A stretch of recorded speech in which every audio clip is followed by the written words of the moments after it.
నిన్నటి current affairs లోని చివరి ప్రశ్నకు సమాధానం. Western air command senior air staff officer గా ఎవరు నియమితులయ్యారు?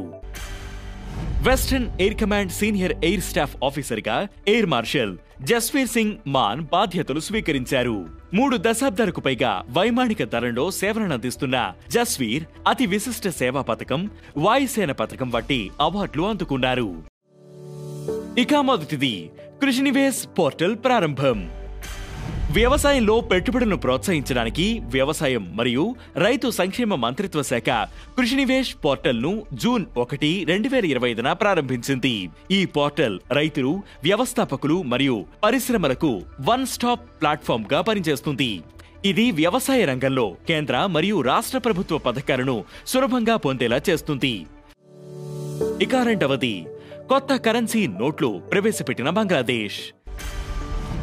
బంగ్లాదేశ్ దేశ వ్యవస్థాపక పితామహుడు షేక్ ముజిబుర్ రెహమాన్ చిత్రం లేకుండా కొత్త కరెన్సీ నోట్లను ప్రవేశపెట్టింది.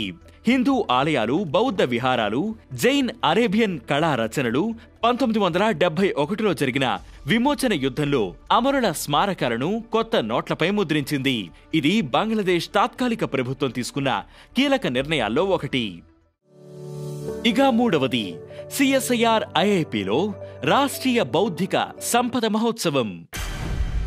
మేధో సంపత్తి గురించి అవగాహన కల్పించడానికి డెహ్రాడూన్లోని CSIR Indian institute of petroleum రాష్ట్రీయ బౌద్ధిక సంపద మహోత్సవం 2025ను నిర్వహించింది.